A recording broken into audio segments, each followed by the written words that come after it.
So in this video we're going to learn how to form a glycosidic bond between two sugars. And it could be any two sugars. It could be two monosaccharides coming together. It could be a disaccharide and a monosaccharide coming together. It could be a polysaccharide with many sugars on it, and then you're going to add one more monosaccharide on it. But it's always adding a monosaccharide on, right? So we're talking about having some sugar. It could be a chain of sugars, a single sugar, two sugars, and we're going to add one more onto it to increase the number of sugars in that molecule by one. So here are two monosaccharides shown at the bottom of the page here, and what we're going to do is we're going to make a 1,2 glycosidic bond. And so let's go ahead and create that bond between these two sugars. Now you should give it a try first before I go ahead and give you the answer. So pause the video, give it a try, see how far you can get, and then come on back and see if the video can help you any further, or if you think maybe it'll prove to you have the concept down correctly. So the first thing I'll do, because I need to make a 1,2 glycosidic bond, is I need to first number the carbons of the ring. Remember that the anomeric carbon will get the lowest number possible. So we first have to find the anomeric carbon. It is the carbon that is directly bound to two oxygen atoms. So starting with the one on the right, there's my anomeric carbon. I know this because the carbon is bound to that oxygen as part of that hydroxyl group, and that oxygen as part of the ring structure. No other carbon in this molecule is bound to two oxygen atoms. So remember, all carbons have 4 bonds to them in these structures, and therefore, of the 4, if 2 of them are bound to oxygen, that's your anomeric carbon. If it is not, then it is not your anomeric carbon. So because that's my anomeric carbon, that should get the lowest number possible. So this is carbon 1, carbon 2, carbon 3, carbon 4, carbon 5, and carbon 6 is outside the ring. On the structure on the left, my anomeric carbon is right there, so we'll call that carbon 1, and I'll let you prove to yourself that that is the anomeric carbon. Carbon 2, carbon 3, carbon 4, carbon 5, and carbon 6 hangs outside the ring. So we want to make a 1,2 glycosidic bond. So I want to connect the 1 carbon on this sugar to the 2 carbon on this sugar. So that's the connection I'm going to make. So let's do that. When we make a glycosidic bonds and 2 sugars come together, there's a loss of water in the process. So at some point along the way here, we're going to have to lose a molecule of water. Now, water is comprised of 2 hydrogens and 1 oxygen. When we connect these 2 sugars together, we connect them through essentially where their hydroxyl groups are. So let's look at where their hydroxyl groups are for the 2 carbons we're trying to connect, which is carbon 1 on the left-hand side sugar and carbon 2 on the right-hand side sugar. And I can see the hydroxyl groups right here and right here. So from those 2, we need to steal a molecule of water. So let's do that. So I'm going to take away the hydroxyl group, and it doesn't matter which ones you take away. I'm going to take away that OH, and I need 1 more hydrogen, so I'll take away that one, and we're left with an oxygen from all that. So let me go and erase everything, and you can see that I now have an oxygen sitting there, right? And we have a big problem on the other side and so forth. So it's still looking a little bit ugly, but we're getting close. What I'm going to do now is I'm just going to move that oxygen and center it more, if you don't mind. Let's do that. So I don't want it way over here. I'm just going to put it in the middle. You don't really have to, but this is the way you'll see it in books and on the internet. When you look at 2 sugars connected together, that oxygen will be sort of centered between them in some way. And now I just need to connect them. So I got to finish my bonding. So that bond was still there. This bond was formed. And now notice oxygen is happy because it has 2 bonds to it, so it's happy.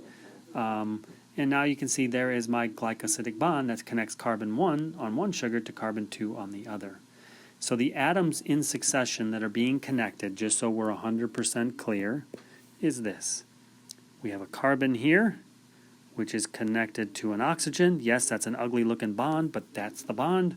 And then that's bonded directly to this carbon at carbon 2. So it's a carbon, oxygen, carbon bond. That's your glycosidic bond. And notice whenever you look at these glycosidic bonds, if you go on and just type in glycosidic bond and look up images on the internet, you'll see that there's always an oxygen sitting in between the two ring structures somewhere. Now, you may have seen sometimes the lines look a little bit crazy looking, so I want to clear up some points of confusion when we look at these structures. The first thing is sometimes some books, some internet sources do not use lines like I use where they're kind of curved. They actually use straight lines. I find it confusing when they do, and it looks kind of like this. That is showing the same bond that I just showed, but the confusing part to me is here, is that a lot of times we learn in organic chemistry that when you show skeleton structures and you have an angle, kind of like we do in our ring structures for our sugars here, that there's a carbon sitting there. That it implies that that's a carbon there and that's a carbon. We have a carbon at 1 and a carbon at 2. And now it looks like it's a carbon 1 of the ring structure to the carbon outside the ring structure. So it's carbon to oxygen to carbon to carbon. And that's just not true. They do show it in that way with the very blocky look to it, but there are not carbons at those vertices, at those angles. So it really is a carbon at position 1 of the ring, connected to an oxygen is the next atom connected, and that is bonded directly to carbon 2. It just shows it by those angles, so I don't really like that. I also want to show you one more thing you'll see that can be kind of confusing, but once I show you, I think it'll clear up a lot of that confusion. Okay, so this is the way I had the structures originally. What I'm going to do is just flip one of the hydroxyl groups on one of the bonded carbons. So let me just flip them. So let's look at carbon 2 of the ring structure on the right-hand side. I'm just going to remove that hydroxyl group, and I'm going to put it at the top and then put the hydrogen at the bottom. And this can happen. There's nothing wrong with this structure. It is a sugar. It's just a different sugar that I've drawn now. But nonetheless, it's a sugar. And now let's go ahead and make a glycosidic bond between these two structures. And I want to show you what that looks like visually to us.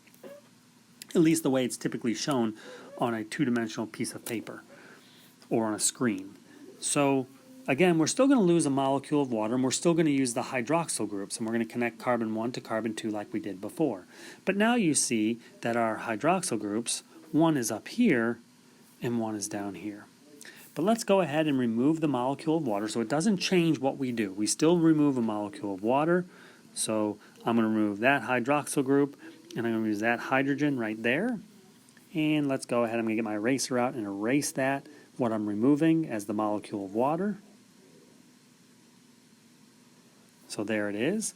And I'm going to go ahead and center that oxygen like I did before. I don't have to, but it's just I'm going to kind of show you the way it typically looks. So let's remove that guy and add him back. I'm going to put him in the middle here. And now let's connect the two bonds together where those hydroxyl groups were. So let's go ahead and connect them. So I'm just going to connect it there, and I'm going to connect it down here.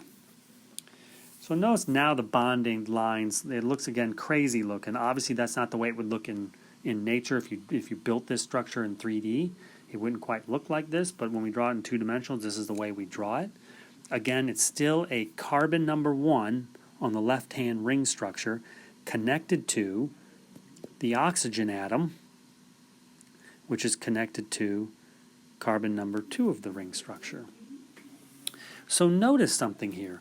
When we connect when that oxygen in the middle there is connected to the two ring structures, it actually shows you where the OHs were originally, right, that are now gone, that you don't see the hydroxyl groups anymore, but you can see where they were before, where the bond connects to the ring structure, right? For instance, where the bond, where the oxygen connects to the ring structure, we know that OH used to be on the bottom side right here, because that's where the connection to the oxygen in between the two ring structures is connected. And same with up here, we can tell where the original hydroxyl group was as well. So you know where the original hydroxyl groups were when you see this connection point.